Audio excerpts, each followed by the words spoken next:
Graça, paz e misericórdia. Louvado seja o nosso Senhor, mais uma vez, pela exposição da palavra. Vamos abrir juntos nossas Bíblias, Hebreus capítulo 7, versículos 11 a 14. Hebreus capítulo 7, versículos 11 até o versículo 14. Podemos ler juntos esses 4 versículos. João, revista atualizada de Almeida.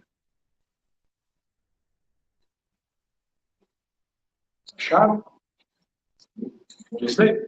Se, portanto, a perfeição houvesse mediante o sacerdócio levítico, pois nele baseado o povo recebeu a lei, que necessidade haveria ainda de que se levantasse outro sacerdote, segundo a ordem de Melquisedeque, e que não fosse voltar segundo a ordem de Arão, pois quando se muda o sacerdócio, necessariamente há mudança de lei, porque aquele de que são ditas essas coisas pertence a outra lei, da qual ninguém prestou serviço ao altar, pois é evidente e nosso Senhor procedeu de ficar,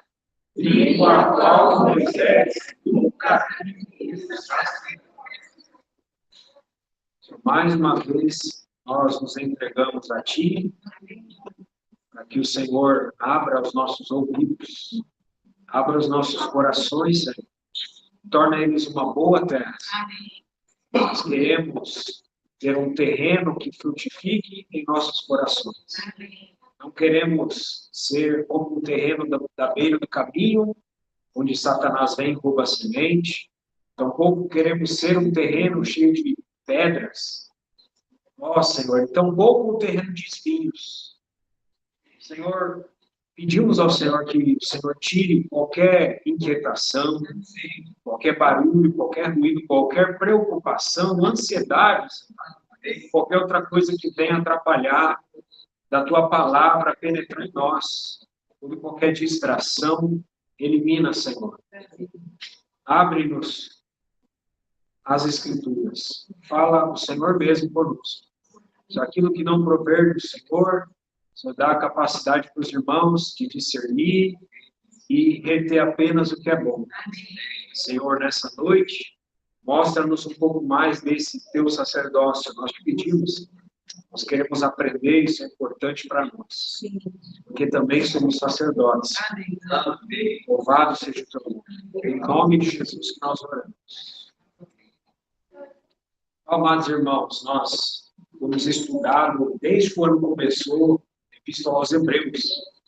E chegamos ao capítulo 7, livro de Hebreus, né, o autor, inspirado pelo Espírito Santo, ele vai colocando degrau sobre degrau, e às vezes ele não terminou um assunto, e ele já começa um outro assunto. E lá na frente ele retoma o assunto que ele estava falando antes, e assim por diante. Então não é uma epístola fácil, tá, de entendimento, mas nós contamos com a graça do Espírito Santo. Então, a nossa intenção essa noite é expor apenas os versículos 13 e 14. Tá? Então, nós lemos os versículos 11 e 12 apenas porque eles são versículos aos quais, versículos 13 e 14, dependem.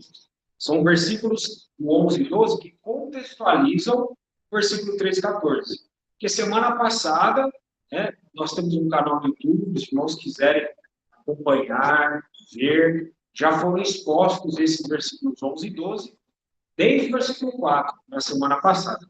Então, resumindo, o que nós temos visto em Hebreus nessas últimas mensagens? Nós temos visto uma nova ordem de sacerdócio, diferente da ordem de sacerdócio levítica, do Antigo Testamento, da Antiga Aliança. E essa antiga ordem de sacerdócio, ela tem muitas diferenças em relação à nova ordem de sacerdócio, a qual Jesus Cristo é o nosso sumo sacerdote. E nós também temos visto que nós fazemos parte desta mesma ordem de sacerdócio que Jesus Cristo é o sumo sacerdote. Ele superior como sumo sacerdote e nós como sacerdotes. Então, amados irmãos, não há um crente em Jesus Cristo que possa dizer: essa tarefa do sacerdócio a Márcia pode fazer por mim. Não dá para terceirizar o sacerdócio. Todos nós recebemos dons de Deus, todos nós recebemos ministérios da parte de Deus, todos nós temos chamados da parte de Deus, e o Senhor requer de nós que nós possamos utilizar esses dons que Ele nos deu. E lá na frente Ele vai cobrar: olha, o que você fez com o dom que eu te entreguei? Como aquela parábola dos talentos. Você multiplicou, você levou para os banqueiros. O que você fez com os dons que eu te entreguei na sua vida? Então, o nosso sacerdócio ele não pode ser terceirizado. Né? Nós já temos visto isso. Então, desde que começou o capítulo 7, e nós vamos até metade do capítulo 10 de Hebreus, com comparações do sacerdócio da antiga aliança com esse sacerdócio da nova aliança de Melquisedeque. Se for resumir esses capítulos, do 7 ao 10, são essas diferenças, essas comparações entre o sacerdócio de Arão e o sacerdócio segundo a linhagem de Melquisedeque. Nós já vemos que, para você fazer parte do sacerdócio de Arão, você tinha que fazer parte da genealogia de Arão. Senão você já estava desqualificado. Já na ordem de Melquisedeque, você não precisa ser de uma específica genealogia. Então, essas comparações já foram faladas, algumas delas, e o versículo 11 que nós lemos aqui nos trouxe mais um ponto fundamental. Estou recapitulando um pouquinho. Um ponto fundamental dentro dessa comparação, o versículo 11 traz para nós. Ele diz o seguinte, logo no começo do texto, que a perfeição não veio por meio do sacerdócio levítico. Então, o sacerdócio levítico foi incapaz de trazer perfeição. Isso, obviamente, revela a sua imperfeição. Então, essa imperfeição do sacerdócio de Levi gerou a necessidade de que ele se levantasse um outro sacerdote. E uma nova ordem de sacerdócio. Já pensou, irmão, se fosse até hoje assim? Já pensou até hoje se eu e você tivéssemos que pegar animais para sacrificar, puxa, peguei. Tem que pegar o irmão, semana passada, eu teria que ter uma fazenda, né? Eu acho que eu também precisaria de uma fazenda. Uma fazenda bem das grandes. Então, o sacerdócio levítico se revelou imperfeito. Há várias imperfeições. Nós vamos ver várias outras delas. Mas onde está a raiz dessa imperfeição? E houve na história de Israel um ou mais episódios que revelassem essas imperfeições do sacerdócio levítico. Nós vamos ver isso um pouco essa noite. Então, o versículo 11, nós cremos na palavra de Deus, ele diz que só era imperfeito. Isso já nos basta para crer que era imperfeito o sacerdócio levítico. Então, o versículo 11 ele não nos dá mais informações. Que imperfeições são essas? Ele não diz, só diz que é imperfeito. Mas os versículos 13 e 14, que são nossos textos de hoje, vão nos revelar especificamente aonde está o fracasso da ordem de Arão, de onde vem a raiz dessa imperfeição. E responder essas perguntas. Uma das perguntas, será que o Deus Todo-Poderoso, Todo-Perfeito, criou algo originalmente imperfeito? De maneira alguma. Isso seria contrário à própria natureza de Deus. Porque perfeição gera perfeição. Algo perfeito não pode gerar algo imperfeito. Deus é perfeito. Deus não pode criar algo imperfeito. Deus não pode criar algo corrupto. Deus não pode criar algo com defeito de fabricação. Né? Deus não pode. Então, se Deus cria todas as coisas perfeitas, E o fato de nós olharmos para algo como sacerdócio de Levítico, aí perfeito, não tem defeito. E isso aí estava com prazo de validade, tá? Isso aí já está vencido até, né? Então, quando nós olhamos algo imperfeito, essa imperfeição, ela vem posterior à sua criação. Porque Deus, que é perfeito, cria as coisas perfeitas. Então, se houve uma imperfeição, ela não provém de Deus que criou essa coisa, mas provém da própria coisa em si. Então, aquele sacerdócio de Levi, ele danificou-se a si mesmo após a sua criação. Nós vamos conseguir entender? Então, antes de nós olharmos um pouco dessa imperfeição, da gente entrar com profundidade nisso, razão essa de Jesus precisar de ser outra ordem de sacerdócio, vamos abrir um parênteses, irmãos. Vamos abrir um parênteses aqui, que é importante, talvez para a gente conseguir alargar a nossa compreensão, ter um pouco mais de facilidade de entender um texto tão complicado como Hebreus, tá? Parênteses aberto, tá? Então, nós sabemos que os irmãos foram os destinatários imediatos. Para quem foi escrito na época desse livro, eles não tinham nas mãos deles o Novo Testamento inteiro. Eles não tinham com completo os 27 livros, o Novo Testamento. Aproximadamente naqueles dias que os irmãos estavam ali vivendo a fé cristã, haviam 20 livros do Novo Testamento. Já haviam 20 livros. Mas não significa que, porque eles tinham 20 livros, que eles tinham acesso a esses 20 livros. Irmãos, existiam diversas dificuldades naqueles dias.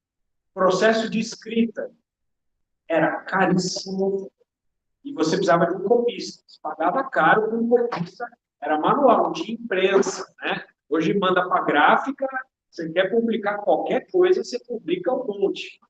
Mas naqueles dias não era assim. Não, nem todo mundo sabia escrever. Já começa a dificuldade.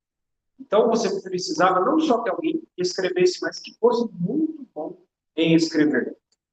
E o transporte também era muito precário, havia muitos assaltos, muitos roubos naqueles dias. Então, nós estimamos que havia, naquela época, pouco contato, ou quase nenhum contato, com esses 20 livros do Novo Testamento. E, além disso, esses 20 livros do Novo Testamento estavam espalhados pelas igrejas. Paulo, por exemplo, escreveu a carta aos Coríntios, os irmãos de Corinto.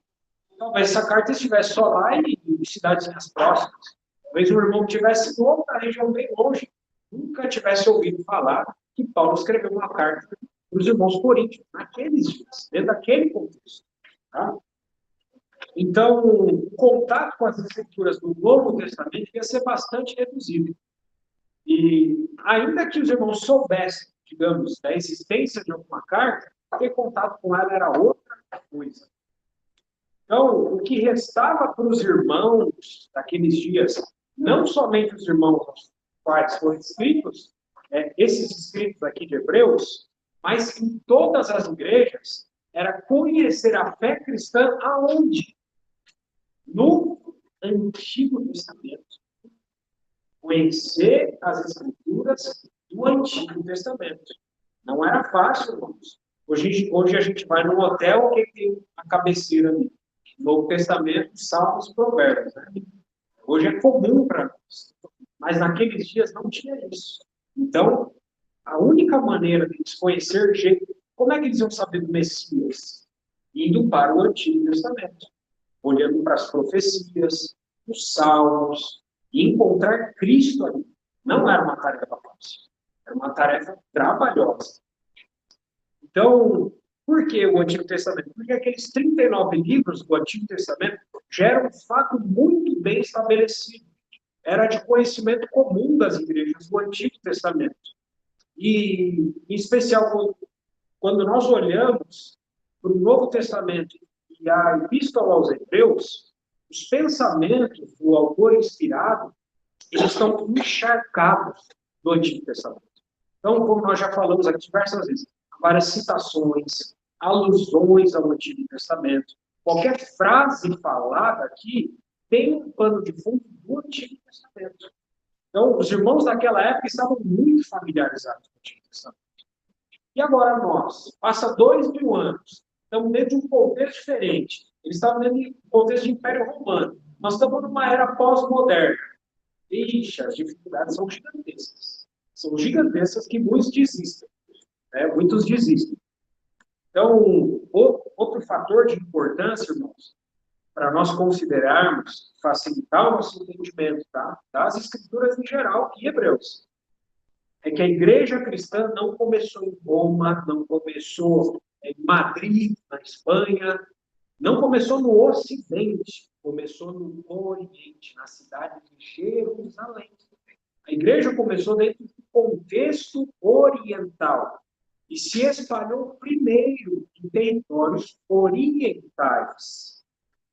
Isso é muito importante, porque, irmãos, nós vamos colocar aqui algumas diferenças. Tá? Para as pessoas do Oriente, a linguagem tipológica é algo muito comum. Linguagem figurada é algo muito comum. Eles usam isso, linguagem poética, poesia, é algo normal do dia a dia. Totalmente normal para eles. Mas para nós, no Ocidente, não é algo muito comum. A gente já entende, que poesia bonita, mas não entendi nada. Às vezes é assim, né? Então, na verdade, muitos de nós aqui no Ocidente até veem poesias, linguagem figurada como perda de tempo, devaneio, enrolação. O fato é que, para nós, existem severas dificuldades com o Antigo Testamento. Muitos começam a leitura anual da Bíblia, Gênesis, vai Êxodo, e chega em Levítico, começa, parece um açougue ali, né? Tem coisa sendo cortada para tudo quanto é lado, e números, genealogia. Aí bagunçou demais, já fecha a Bíblia. Esse livro é muito difícil, né? Mas o fato é que isso aqui é uma chave para a gente conseguir entender. Dentro do contexto oriental, isso era muito importante. Então, esse fator cultural, eu queria focar um pouquinho mais nele aqui, ainda dentro desse parênteses, porque o livro de Hebreus está encharcado disso. Encharcado nesse contexto cultural oriental. E por isso que muitas vezes nós no Ocidente temos uma cultura de impaciência. Nós somos extremamente impacientes. Então, vou falar 9 diferenças, tá, do Oriente para o Ocidente. Vão nos facilitar o entendimento. Primeira diferença. No Ocidente, nós nos identificamos de maneira individualista. O eu aqui é muito importante. Eu faço isso, na minha casa eu faço assim. O eu é prioritário. O sucesso ou o fracasso, geralmente sempre de uma maneira pessoal, né? O time de futebol perdeu. Sempre se procura um único culpado. Não se culpa a equipe toda. Não, foi aquele jogador. É assim, né? Aqui, no Ocidente. Procura-se um culpado, um bode expiatório. Já no Oriente, as coisas não são assim. Os povos, eles se identificam de maneira coletivista. Eles se olham como um coletivo. Então, o sucesso ou o fracasso do indivíduo não importa tanto como de uma coletividade no Oriente. A segunda diferença entre Ocidente e Oriente em relação à conduta. Nossa conduta no Ocidente é guiada por metas pessoais. Não, eu preciso bater aquela meta, vou passar por cima de todo mundo, mas eu vou atropelar todo mundo porque eu penso na minha meta. É assim o pensamento aqui. Independência, gente extremamente independente, méritos pessoais estão acima de tudo. No Oriente, a conduta é guiada pela manutenção da paz. Olha, se for para você passar em cima do outro, você vai abalar a paz. Então é melhor você dar uma segurada. Vamos manter a paz. Não gera conflito, não. É assim no Oriente. Manutenção da paz e da hierarquia social. A hierarquia é muito importante no Oriente. Então procura-se harmonia ao invés de independência. Terceira diferença, tá? Em relação às decisões. No Ocidente, as decisões são rápidas, são focadas no indivíduo e no resultado direto. Já no Oriente, as decisões são lentas, porque elas precisam do apoio de todo o coletivo, precisam do apoio de todo o grupo. Então, inclusive, se você criticar um indivíduo no Oriente, você criticou o grupo todo, porque eles se olham como um coletivo. Quarta diferença. Nossa maneira de se comunicar, e presta atenção nisso, porque isso tem a ver com a maneira que a Bíblia se comunica. A maneira de se comunicar no Ocidente, a nossa maneira de se comunicar é direta, é explícita e é prática, extremamente prática. O que torna a mensagem clara e objetiva, sem dúvida alguma. Mas também a nossa maneira de falar leva o oriental, leva o ocidental, nós mesmos, a presumir que tudo que é importante já foi falado. Às vezes tem coisas que a gente deixou de falar que a gente quis ser muito prático. E aí isso faz com que nós nos diferenciamos muito do Oriente. Porque como é que é no Oriente a maneira de falar? A maneira indireta e é implícita. Uma maneira totalmente indireta e implícita. O que inclui, conforme eu estava falando agora, poesia, figura de linguagem, simbolismos e etc. O que faz a mensagem não ser direta, mas ser uma mensagem que está oculta nas entrelinhas. Então, o oriental, ele presume que por trás de suas palavras, por trás dos seus gestos, e até por trás daquilo que não foi dito, por trás do silêncio, o contexto foi entendido. E a quinta diferença está justamente aí, no silêncio. Para nós aqui no Ocidente, o silêncio é algo extremamente desconfortável. Extremamente desconfortável. O silêncio é interpretado aqui como uma falha. Ih, está todo mundo quieto, alguma coisa de errado aconteceu. E sempre alguém já corre para abrir a boca. Não pode ter silêncio aqui. É insuportável o silêncio para nós. Sempre tem que ter algum falastrão, né? Alguém falando, seja o que for, para abafar o silêncio. Já no Oriente, o silêncio é algo significativo, sendo inclusive uma ferramenta de comunicação. Ele se comunica, inclusive, como silêncio. Então, pode significar várias coisas: reflexão, concordância, discordância, depende da situação. Respeito. A sexta diferença está em relação aos confrontos. Como é que a gente se confronta no Ocidente e no Oriente? No Ocidente, o confronto é aceito e até incentivado. Já no Oriente, aqui o que importa é resolver o problema e não se calcula os danos. Já no Oriente, o confronto é evitado a todo custo, porque ele destrói a harmonia social e causa a perda do respeito, causa a perda da hierarquia.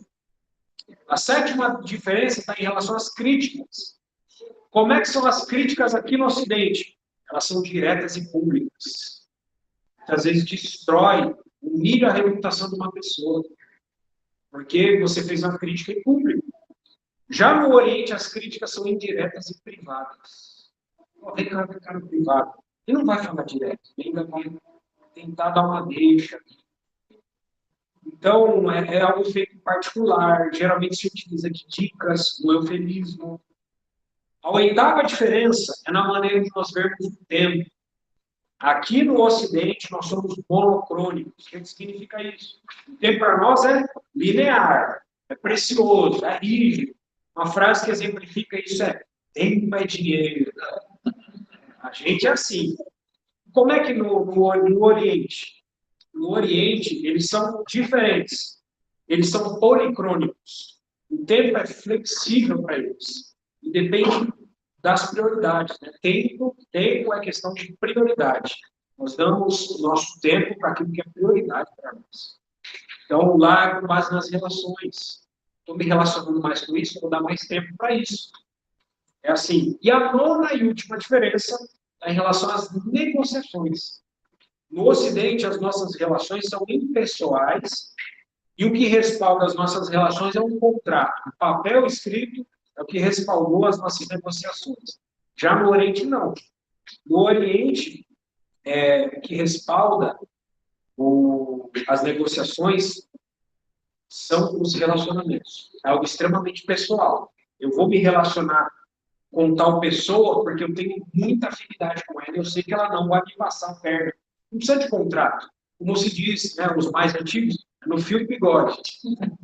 É assim que é no Oriente ainda. Então, no geral, Os ocidentais, nós vemos os orientais como evasivos, como vagos e até desonestos por não se posicionar claramente. Mas os orientais nos veem como rudes e excessivamente agressivos, por ir justamente direto ao ponto. Então, irmãos, o texto de Hebreus ele foi escrito dentro de um contexto oriental. Oriental. E entender para a mente oriental não é apenas ver a primeira camada, mas ver aquilo que está nas entrelinhas. Então, no caso dos textos de Hebreus, é ver o que está nas entrelinhas? Os textos do Antigo Testamento, que estão por trás dessas frases aqui. Então, muitas vezes aqui no Ocidente nós somos muito precoces, né? Apressadinhos. E a gente quer pular a doutrina, logo para as aplicações, achando que a gente já entendeu tudo, que a gente já está pronto. Quando, na verdade, a gente só viu a primeira camada. Fecha parênteses aqui, vamos voltar para o texto. Versículo 11 e 12, resumindo, tá? Falam de um novo sacerdote, de uma nova ordem de sacerdócio, de uma nova lei. Já o versículo 13, vamos pegar ele inicia falando desse sacerdote que foi citado no versículo 11, que é Jesus. Versículo 13, porque quem é esse aquele? É Jesus. Aquele de quem são ditas estas coisas pertence a outra tribo, da qual ninguém prestou serviço ao altar. Então, irmãos, esse texto aqui, do versículo 13, na primeira camada, vamos ver o que está na primeira camada, né? Ele evidencia duas coisas, esse texto do versículo 13. A primeira coisa é que Jesus pertence a outra tribo que não é a tribo de Levi, mencionada no versículo 11. Os versículos estão interligados. E a segunda coisa evidenciada nesse versículo 13 é que essa tribo a qual Jesus pertence, ninguém prestou serviço ao altar. Isso é o que está na primeira camada desse versículo. Vamos para o versículo 14. Pois é evidente que nosso Senhor procedeu de Judá, tribo a qual Moisés nunca atribuiu sacerdotes. Então, o versículo 14, aqui na primeira camada, nos evidencia mais duas coisas. A primeira é que a tribo das 12 tribos de Israel, a qual Jesus procede, de que tribo Jesus vem? Versículo 14 nos diz, da tribo de Judá. Essa é a primeira coisa que nós vemos. A segunda coisa evidenciada nesse texto é que dessa tribo de Judá, nunca, e nunca é uma palavra forte, hein? Nunca foram atribuídos sacerdotes por Moisés. Então, em toda a história da tribo de Judá, se for estudar toda a tribo de Judá, você vai ver que nunca houve alguém que prestou serviço ao altar. E mais, nunca houve em toda a história da tribo de Judá um único sacerdote. Os irmãos estão entendendo? Nunca houve um único sacerdote da tribo de Judá. Isso, então, é simplesmente inviável. Como Jesus poderia ser sacerdote dessa ordem? É inviável. Não dá para Jesus ser sacerdote dessa ordem de sacerdote. Porque ele não é da tribo de Levi, e sim da tribo de Judá. Nunca teve sacerdote na tribo de Judá, e nunca houve alguém que prestasse serviço sobre o altar. E ainda para piorar as coisas, irmãos, existe um fator agravante. Qual é esse fator agravante? Nós vamos ver que o sacerdócio em Israel ele foi proibido a qualquer outra tribo que não fosse de Levi. Então, como Jesus poderia ser sacerdote se ele procede de uma tribo a qual o sacerdócio foi proibido? Tinha como? É impossível para Jesus ser sacerdote dessa ordem de sacerdócio de Levi. Então, vamos ver o que está nas entrelinhas? Já vi que está na primeira camada. Eu vou citar apenas, tá, para os irmãos. Número 16 fala de uma rebelião que aconteceu lá no Antigo Testamento, de Corá, Datã e Abirão. Está aqui, está em número 16, versículos 1 a 3. Nessa rebelião, se levantaram duas tribos ali, a própria tribo de Levi, com o próprio Corá, que era da tribo de Levi, e Datã, Abirão e outros 250 rebeldes se juntaram ali contra Moisés. Justamente, tinha a tribo de Rúben ali, era a tribo de Levi e a tribo de Rúben, ou seja, essas duas tribos se reuniram contra Moisés e disseram o seguinte para Moisés: Moisés, basta, toda a congregação é santa, e cada um deles é santo, e o Senhor está no meio deles. Por que, pois, vós se exaltais sobre a congregação do Senhor? Então, veja só, o que esses rebeldes queriam ali em Números 16? Sacerdócio para todos. Sacerdócio para todos. Basicamente, resumindo, era isso que esses rebeldes queriam. Então, Moisés, o que ele fez? Propôs um teste. Vamos fazer um teste? Já que vocês sugerem que nós somos todos iguais aqui em Israel, amanhã nós vamos oferecer um incenso perante o Senhor. Vocês oferecem incenso e Arão também oferece incenso. E no dia seguinte, o Senhor vai provar quem é apto para o sacerdócio e quem não é apto para o sacerdócio. Eles foram no dia seguinte, ofereceram incenso, a glória do Senhor apareceu. Aí, irmãos, começaram a acontecer eventos sobrenaturais. A terra se abriu, travou Corá e alguma parte dos rebeldes. E outra parte veio o fogo do céu e matou o restante dos rebeldes. E com isso, mostrando que eles não estavam aptos. E que Arão estava apto para o sacerdócio. Após essa tragédia, ainda no versículo 40 de Números 16, eles fizeram um memorial por conta dessa tragédia, para que nenhum estranho que não for da descendência de Arão se achegue para oferecer incenso perante o Senhor. Em Números 17, capítulo seguinte, ainda para acabar com qualquer tipo de murmuração e sacramentar que somente a descendência de Arão poderia ser sacerdote, o que Moisés fez? Ele foi em cada tribo, das 12 tribos de Israel, e começou a pegar bordões. Foi na tribo de Rúben, pegou um bordão e escreveu lá, bordão da tribo de Rúben. Foi na tribo de Issacar, bordão da tribo de Issacar. Foi em cada uma. Pegou um bordão, escreveu o nome de cada uma, pegou os 12 bordões e colocou dentro do tabernáculo. E aí ele falou, ó, o bordão daquele que florescer, esse é o que está apto para o sacerdócio. O que aconteceu? A gente conhece a história, né? O bordão de 11 tribos não floresceu. E só o bordão de um, que era o bordão justamente de Arão, floresceu. Provando em todas as palavras, para nenhum ocidental ter dúvida, né, de que os únicos aptos para o sacerdócio eram a tribo de Levi. Era assim na antiga aliança. Então, irmãos, esses dois capítulos que eu acabei de citar agora, Números 16 e Números 17, nos mostram um cenário de rebelião, de murmuração e de julgamento da parte de Deus. Seria esse o sacerdócio perfeito e esse o resultado agradável que Deus criou para a nação de Israel? Ou a coisa agora, nesses capítulos aqui, já não havia se deteriorado? Esses dois capítulos nos mostram a total imperfeição do sacerdócio levítico. Mas onde que ela começou? Afinal, de onde vem a imperfeição do sacerdócio levítico, sendo que Deus faz todas as coisas perfeitas? Aonde essa ordem de sacerdócio se deteriorou? A resposta é escondida nesses versículos 13 e 14 de Hebreus 7. Esses dois versículos mostram uma limitação clara aqui, uma limitação tribal para o sacerdócio. É isso que nós vemos aqui nas entrelinhas. Existe uma limitação tribal para o sacerdócio.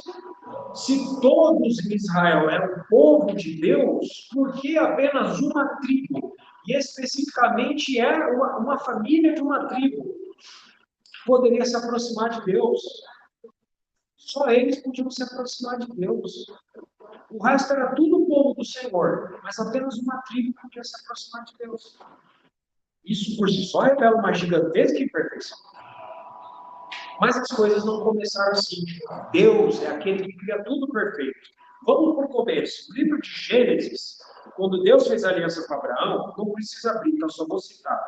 Deus sempre se referia à descendência de Abraão como uma coletividade.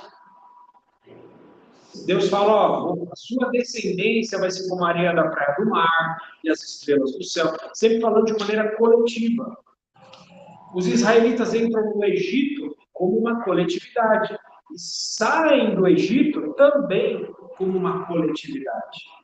Quando a Páscoa foi instituída, em Êxodo 12, não era uma tribo específica ali que estava encarregada de matar os cordeiros, né? Porque a ordem ali, Deus falou, o anjo exterminador vai passar e cada um de cada família vai, mata o cordeiro, come o cordeiro com a sua família e passa o sangue nos umbrais e nas vergas das portas. Tinha uma tribo específica ali para fazer isso? Não tinha. O Senhor falou, cada um faça isso. Faz isso pela tua família. Então, irmãos, isso é lindo, porque isso mostra o desejo do Senhor. No versículo 3 de Êxodo 12 fala, falai a toda a congregação de Israel, dizendo, aos 10 deste mês, cada um tomará para si um cordeiro, segundo a casa dos pais, um cordeiro para cada família. Então, as palavras aqui, toda a congregação, e cada um nos salvam nesse versículo. O desejo de Deus estava implícito aqui para todo israelita, que cada um servisse como sacerdote, toda a congregação, e não apenas um grupo ou uma casa. Então, no livro de Êxodo, e o pano de fundo desses versículos 13 e 14 de Hebreus 7, são 20 capítulos de Êxodo 12 até Êxodo 32. Esse é o pano de fundo desses dois versículos que a gente está estudando hoje. São 20 capítulos de Êxodo. Então, tem 6 expressões que Deus usa para se referir ao povo de Israel de maneira coletiva. Só a expressão filhos de Israel, no capítulo 12, é mencionada 10 vezes. 10 vezes. Mostrando que Deus os olhava como um corpo coletivo. Deus não os olhava como tribos espalhadas. Desde o capítulo 12 de Êxodo até o capítulo 19, tem várias outras expressões coletivas que Deus usa também para mencionar o povo de Israel. Então, filhos de Israel, às vezes eles são chamados assim, ora eles são chamados de congregação de Israel, povo de Israel, hostes do Senhor, o povo e os israelitas. Tem várias expressões sempre coletivas. O Senhor não individualiza, não coloca como tribos, mas como um corpo coletivo, porque era esse o desejo do Senhor para Israel. No capítulo 19 de Êxodo, estou pulando aqui, nos é revelado com as palavras mais claras possíveis aquilo que o Senhor queria, aquilo que o Senhor desejava para o seu povo, que tirou do Egito. Irmãos, se quiserem abrir, está em Êxodo 19, versículos 3 a 6. Êxodo 19, versículos 3 a 6. Eu vou ler aqui. Subiu Moisés a Deus, e do monte o Senhor o chamou e lhe disse, assim falarás à casa de Jacó e anunciarás aos filhos de Israel. Tendes visto o que fiz aos egípcios, como vos levei sob asas de águia, e vos cheguei a mim. Agora, pois, se diligentemente ouvirdes a minha voz, e guardardes a minha aliança, então sereis a minha propriedade peculiar dentre todos os povos, porque toda a terra é minha. Vós me sereis reino de sacerdotes e nação santa. São estas as palavras que falarás aos filhos de Israel. Então, nesse versículo 3 que nós acabamos de ler, são utilizadas, inclusive, aqui duas expressões coletivas para se referir ao povo de Israel: casa de Jacó e filhos de Israel.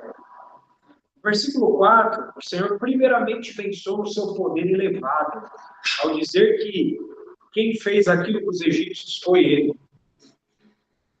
E em segundo lugar, o Senhor, com seu poder, levou o seu povo sobre asas de águia.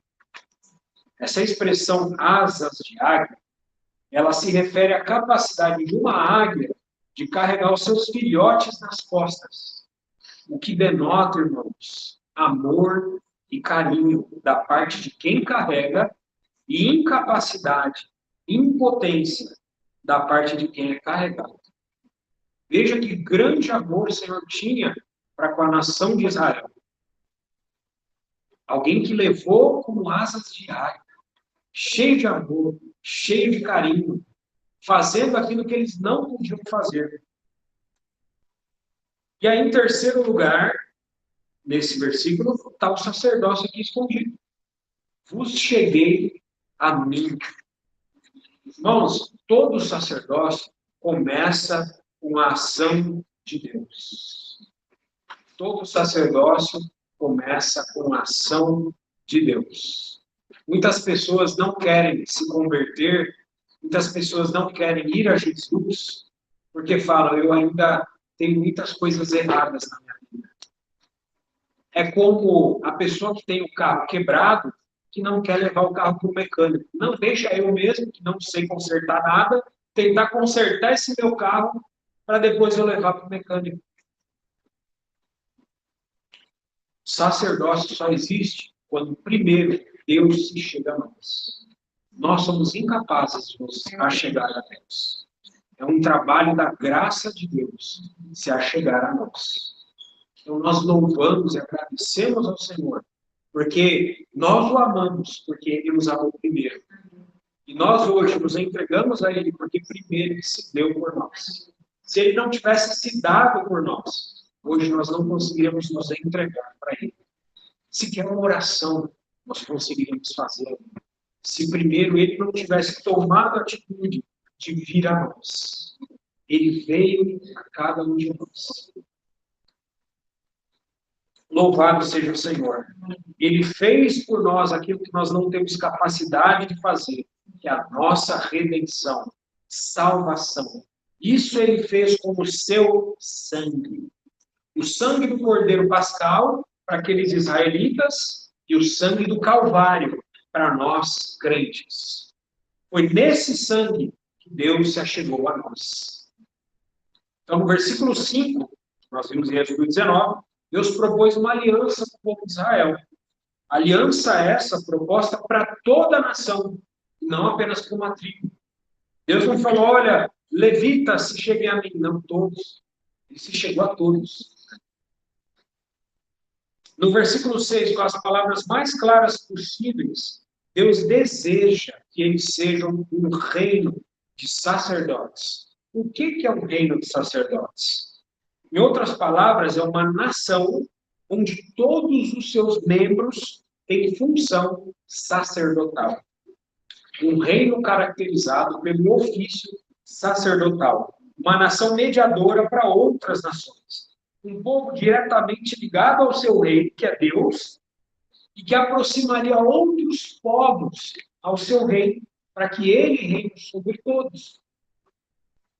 Então, nos versículos seguintes aqui, de Êxodo, o povo diz a Moisés, famosas frases, tudo que o Senhor falou, faremos. Mas a gente sabe que eles não fizeram. Então o Senhor disse para Moisés que viria daqui a 3 dias em uma nuvem escura e falaria daquela nuvem com Moisés. Está em Êxodo 19 ainda. E o povo de Israel deveria estar presente, pois eles também ouviriam a voz do Senhor falando com Moisés. Então, irmãos, o que nós vemos com esse exemplo de Israel? Que Deus não queria falar apenas com Moisés. E Deus hoje não quer apenas falar com indivíduos santos, grandes líderes, grandes irmãos, Deus quer falar com todos. Todos os crentes, Deus quer falar com todos. Deus não quer falar apenas com Moisés. Deus quer que todo o povo escute a sua voz. Mas para isso, para ouvir a voz de Deus, o povo precisava se santificar. E hoje, se nós quisermos ouvir a voz de Deus, nós também precisamos nos santificar. Então, ali, os versículos 10 ao 15 de Êxodo 19, são dadas prescrições ali de como seria essa santificação, né? De maneira prática, lavar as vestes, não subir ao monte, não tocar o monte, etc. Aí veja, irmãos, capítulo 19, ainda versículos 16 ao 19. Se alguém tiver aberto, pode acompanhar. Ao amanhecer do terceiro dia, houve trovões e relâmpagos e uma espessa nuvem sobre o monte, e muito forte clangor de trombeta, de maneira que todo o povo que estava no arraial se estremeceu. E Moisés levou o povo fora do arraial ao encontro de Deus. E puseram-se ao pé do monte. Todo o monte Sinai fumegava, porque o Senhor descera sobre ele em fogo. A sua fumaça subiu como fumaça de uma fornalha, e todo o monte tremia grandemente. E o clangor da trombeta ia aumentando cada vez mais. Moisés falava, e Deus lhe respondia no trovão. Então, esses versículos nos mostram que o povo se encontrou com Deus. Moisés falava com Deus, Deus respondia a Moisés no trovão, para todo o povo ouvir. Era assim que Deus queria que fosse com Israel. Versículo 22 diz que os sacerdotes que se achegam ao Senhor precisam ser pessoas consagradas, separadas. Consagração significa separação. Se separar para Deus. Separar das coisas impuras para Deus. Então, no capítulo 20 de Êxodo, é quando uma continuação, Deus dá os 10 mandamentos para todo aquele povo ouvir. Todo mundo ouviu os 10 mandamentos. Não foi apenas Moisés. E aí, no capítulo 20, versículo 19, o que o povo disse para Moisés? Fala-nos tu e te ouviremos. Porém, não fale Deus conosco para que morramos. Oh, irmãos, veja isso. Deus queria falar com todo o povo. Mas qual foi a reação do povo? O povo demonstrou a sua falta de disposição para se separar das coisas impuras. A sua falta de disposição para a consagração. Eles queriam continuar, eles escolheram as impurezas do que ouvir a voz de Deus. Eles escolheram as suas coisas particulares do que se separar para escutar a Deus. Então, o povo mostrou um apreço ao conforto, aquilo que eles já tinham. Irmãos, porque estar diante de Deus requer separação. O amor a si mesmo falou mais alto no coração deles, ao ponto deles rejeitarem ouvir dali em diante a voz de Deus. Demonstraram preguiça espiritual, medo dos riscos envolvidos para si mesmos. Queriam empurrar essa tarefa de ouvir a voz de Deus apenas para um indivíduo, Moisés. O povo implorou a Moisés que se aproximasse em seu lugar e fosse o seu mediador. Vamos terceirizar o serviço. Moisés, escuta Deus, a gente não quer escutar Deus, não. A gente fica aterrorizado quando escuta a voz de Deus. Irmãos, hoje não é diferente, né? Tantos cristãos, tantos lugares, em tantos contextos, todo mundo prefere que tenha apenas um que escute a voz de Deus, que fale para eles aquilo que Deus falou. Tantos contextos, todo mundo quer apenas um mediador, um grande líder. Mas nós já temos um único líder, que é Jesus. Nós não precisamos de outro líder além de Jesus.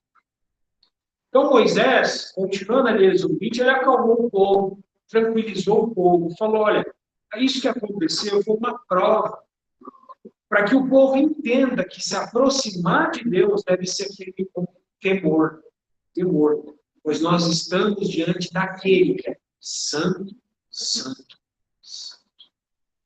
Senhor é santo. Requer que nós tiramos as sandálias dos nossos pés para entrar na sua santa presença.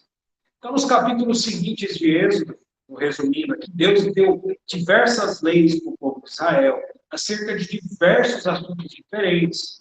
Deu instruções para a construção do tabernáculo. No capítulo 28 de Êxodo, Deus escolheu ali, formalmente, Arão e seus filhos para serem sacerdotes. Isso é significativo. Mas a escolha de Arão e seus filhos como sacerdotes ali foi como uma espécie de sacerdotes modelos, uma espécie de protótipo de sacerdócio, um exemplo de sacerdócio para todo o povo das 12 tribos. Eles seriam sacerdotes representativos, Arão é a família dele, e não sacerdotes substitutivos. Não havia até aqui, em Êxodo 28, nenhuma limitação tribal. Deus escolheu Arão e os filhos dele, mostra para todo o povo como é ser sacerdote, para que todo o povo replique, faça igual a vocês. Era essa a ideia, quando Deus instituiu Arão e os filhos dele ali em Êxodo 28. Então, Deus continuou dando instruções de serviços práticos, como era esse sacerdócio. E aí, até então, irmãos, Deus continua chamando Israel como uma coletividade, até aí. É povo de Israel, é filho de Israel. Em Êxodo 29, versículo 45, o Senhor expressa, inclusive, a sua satisfação com aquilo que estava sendo feito. Deus estava muito feliz. E respondeu, inclusive, para nós aqui, o que é um sacerdócio perfeito. O que é um sacerdócio perfeito? Êxodo 29, 45. E habitarei no meio dos filhos de Israel, e serei o seu Deus. Isso é um sacerdócio perfeito. Um lugar onde Deus pode habitar. Deus está presente, sacerdócio perfeito. Deus não está presente, ainda que se fale dele, não é sacerdócio perfeito, é imperfeito. E ainda, se nós formos estudar, existem graus da presença do Senhor. O desejo do Senhor é habitar no meio do seu povo, de maneira muito simples. O que Deus quer? Habitar no meio do seu povo. E ser o nosso único Deus. Aleluia. O sacerdócio perfeito, aquele que tem eficácia em aproximar os homens de Deus. Deus quer se aproximar de nós. Deus quer intimidade conosco. Ele quer ser conhecido por nós, como Ele verdadeiramente é, e não como se fala erroneamente dele por aí. Mas para que esses homens aproximem outros homens de Deus, esses sacerdotes, primeiramente, eles têm que ter uma vida diária de eles mesmos se aproximarem de Deus. Amém? E aí nós nos perguntamos, irmãos, todos nós, crentes, como está a minha e a sua comunhão com Deus? Como está o nosso tempo individual, longe de holofotes, no quarto secreto, em particular, longe de todo mundo diante de Deus? Quanto tempo a gente gasta em oração, se derramando perante o Senhor, orando perante Ele, chorando diante dele? Nós temos muitos exemplos de irmãos do passado que constrangiam outros, passavam 4 horas em oração, de joelhos. E tantos exemplos na história da igreja. E Deus movia as coisas do mundo por conta da oração de pessoas. Na época, século XVII, a rainha da Inglaterra falou o seguinte: eu temo mais as orações de John Knox do que todo o exército da Escócia. Porque ali havia um homem consagrado. E hoje, numa era moderna, pós-moderna, cheio de distrações, basta pegar o celular. Nós não podemos dar desculpas. Nós precisamos entregar nossas vidas para Deus, porque Ele é digno disso. Se nós queremos resultados espirituais, nós precisamos usar armas espirituais.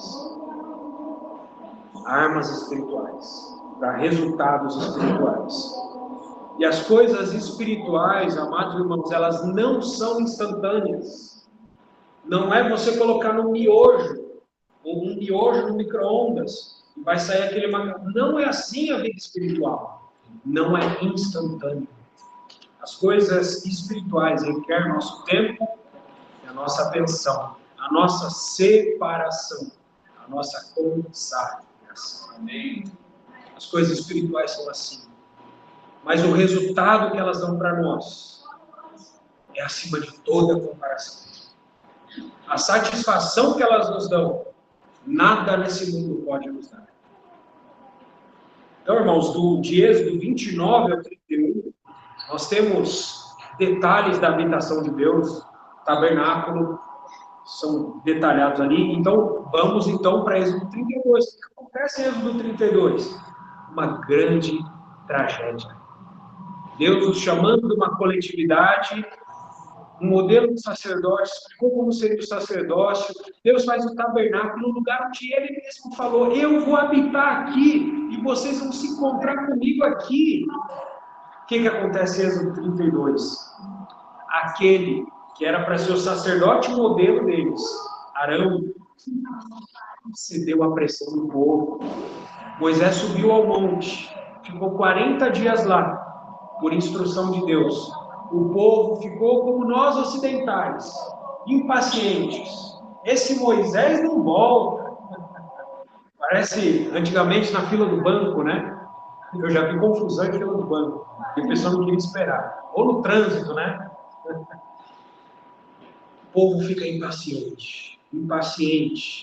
Fala: Arão, esse Moisés deve ter morrido lá em cima do monte. Olha, faz deuses para nós, para dizer que eles tiraram a gente do Egito e está tudo bem. Arão cedeu à pressão. E fez um bezerro de ouro, por causa da impaciência do povo em relação aos métodos de Deus. Deus tem os seus métodos, e muitas vezes os métodos dele são diferentes dos nossos.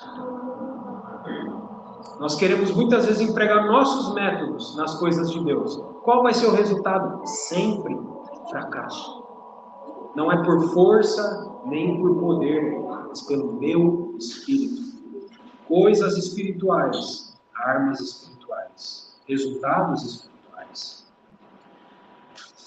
O povo ficou impaciente, e conosco não é diferente, não é verdade?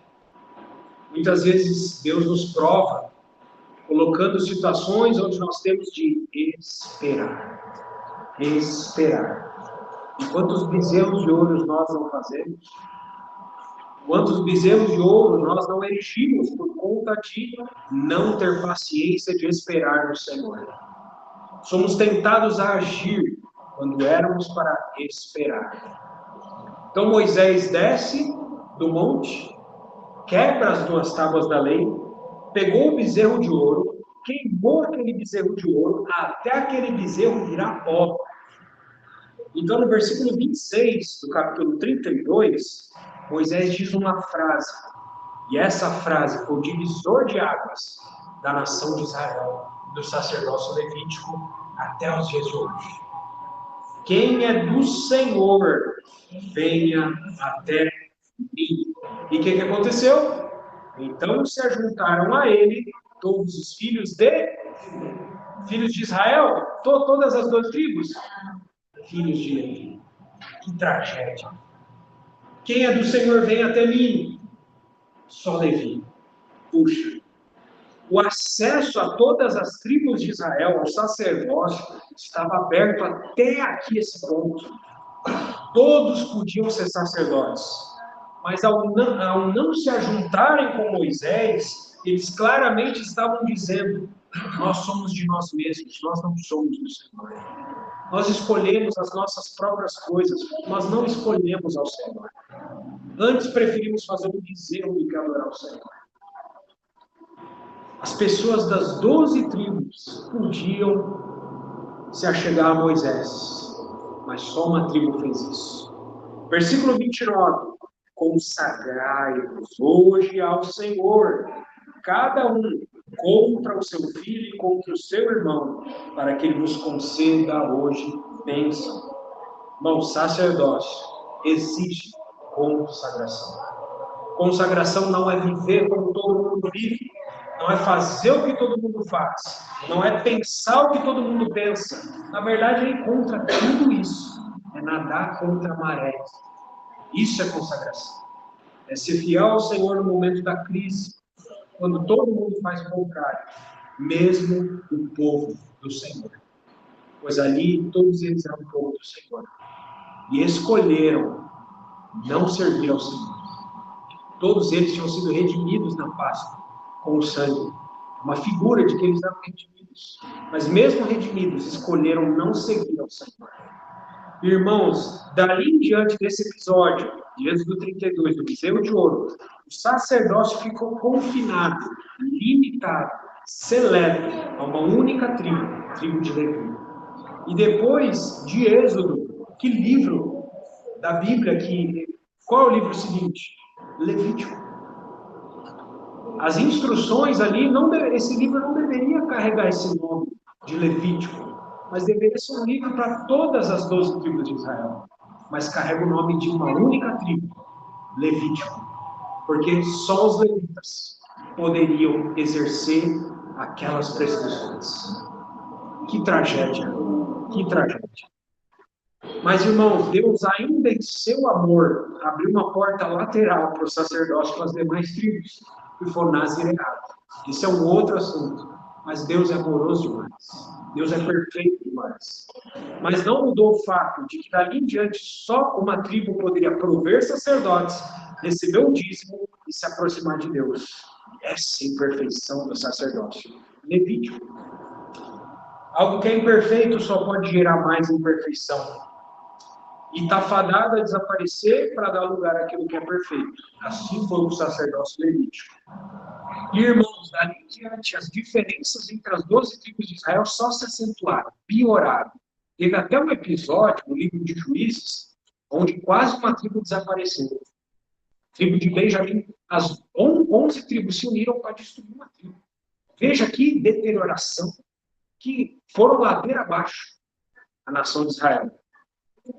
Então, irmãos, o sacerdócio de Levi não podia expiar pecados perfeitamente, não podia purificar pecados perfeitamente, apresentar a Deus perfeitamente ou representar a Deus perfeitamente.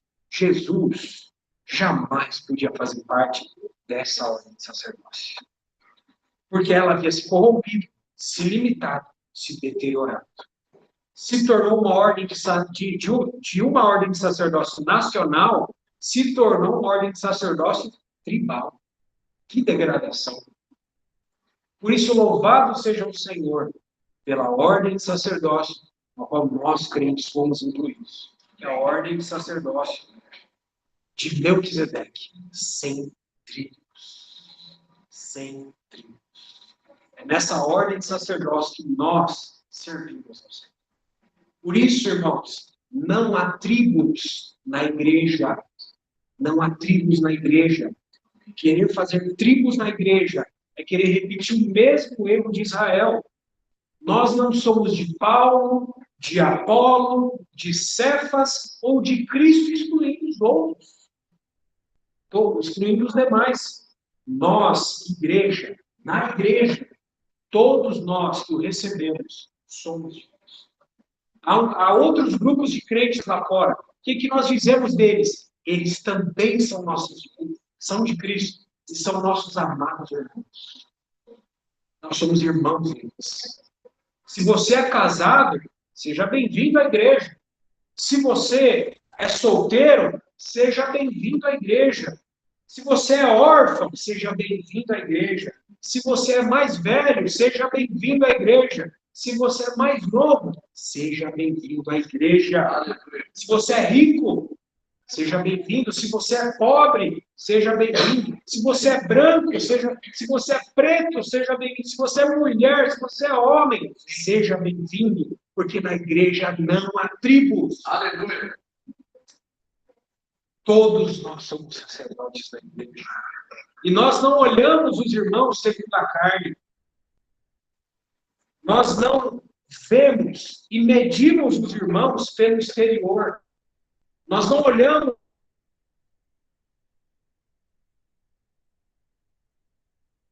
e não nos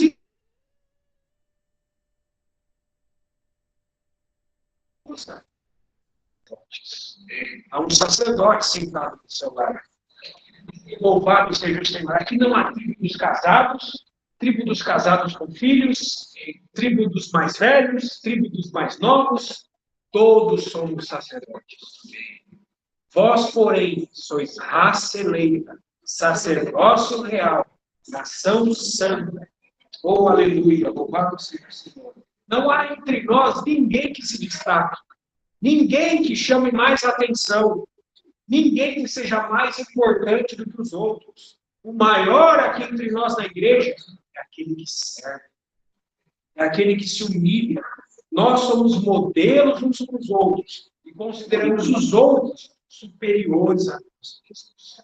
Nós somos membros uns dos outros. Vivemos para suportar a carga uns dos outros. Nós somos aqueles que abrimos mão das nossas vidas pela vida dos irmãos.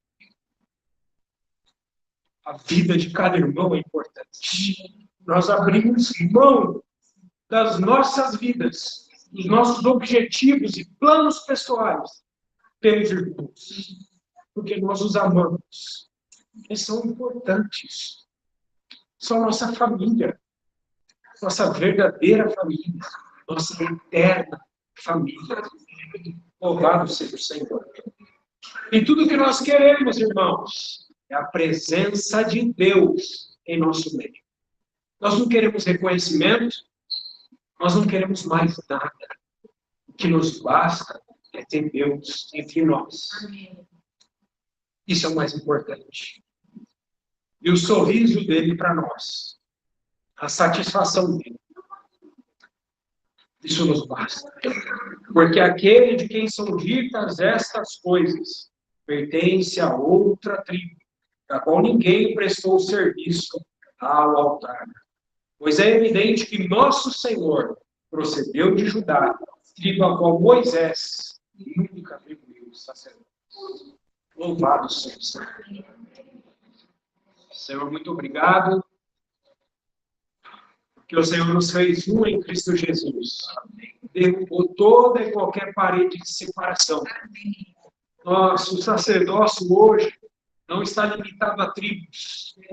Nós somos de uma ordem mais perfeita de sacerdócio. Que o Senhor, como precursor, foi na nossa frente. Obrigado por abrir o caminho para nós. Oh, nós te louvamos e te agradecemos.